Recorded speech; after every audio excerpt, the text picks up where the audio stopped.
او بل حشر چې کیږي دا هغه چا کیږي چې هغه زکات نه ورکوي څوک چې زکاتونه نه ورکوي حدیث کې راغلي دي چا چې د اوښانو زکات نه ورکړي د قیامت پر ورځ به اوښې په دې اوږو باندې ناسي او دا به داسې ټوپونه وي یا چا د غواګانو زکات نه ورکړي غواوې په دې سټ باندې پرتې ټوپونه به وي چا د ګډو بزو نه ورکړي ګډې بزې په دې سټ باندې پرتې او به الله رب العالمین د خپل مال نه یو مار جوړ کړي او دغه مار به د انسان د بدن باندې ستاو شي او په دې سر به یو ټک ورکړي او ورته وایي چې انا مالک انا کنزک زستا مال ما زستا خزانه ما او زه هغه خامار ما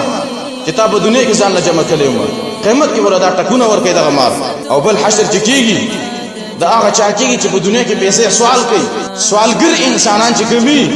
پیسې سوالونه کوي په دنیا کې هر چاته لاس نیولې چې راکې یو لس روپۍ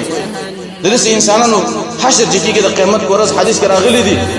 ما يزال الرجل يسأل الناس یو سړی همیشه د خلقو سوال کوي حتى يأتي يوم القيامة وليس على وجهه مضغة لحم كم انسان چې په دنیا کې د خلقو سوالونه کوي د قیامت پر ورځ به د انسان د حشر کېږي او د برازي د الله مخې ته چې په دې مخ به یو ټوکړه د غوښې نه مخ به مکمل اډو کې غوښه به نه کوم انسان چې سوال کوي د قیامت پر ورځ به د حشر کېږي او کوم انسانان چې ودسونه کوي په دنیا کې د حشر چې کېږي غر محجلین د قیامت پر ورځ به را رواني او دا کم زینې چې په ودس کې انځري دا وسم پړقېږي د قیامت پر ورځ باندې او د الله مخې ته را رواني او هغه انسانان چې د یتیم مال خوري قرآن کې الله انما یاکلون فی بطونهم نارا څوک چې د یتیم مال خوري دوی په خپلو ګېډو کې اور اچوي اوره د قیامت پر ورځ به د دې د خلونه د پوزه نه د اور لمبې راوځي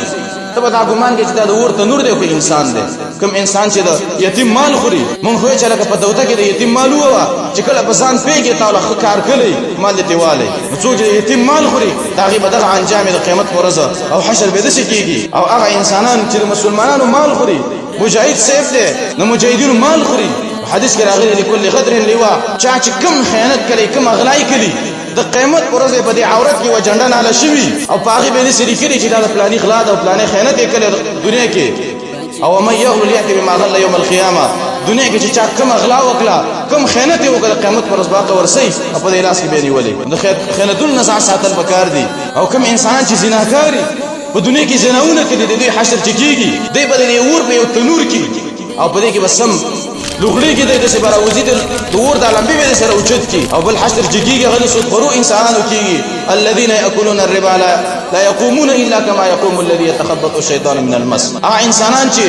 د سود مال خوري د قیامت پر ورځ دی راپاسي د سبا راپاسي لکه یو سړی د لیوان توپ د وجه نه لیوانی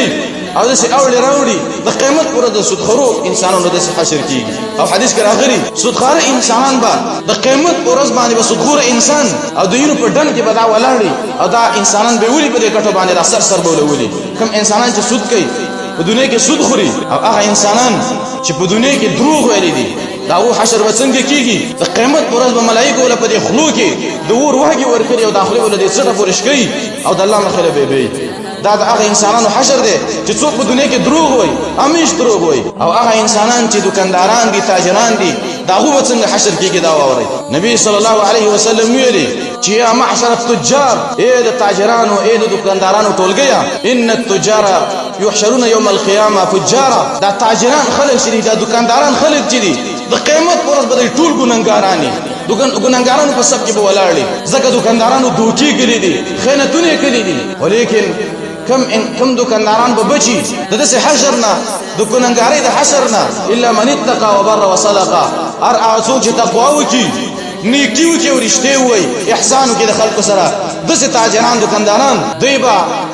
د هغه سب نه لري چې کوم کې ګناګاران تاجرانی نو د قیامت پر ورځ نبی صلی الله علیه وسلم فرمایي چې ټول تاجران به د قیامت پر ورځ ګناګارانی نو زما ورونو د دنیا نه د ایمان ول اخرت ته ډېر ګران شی دی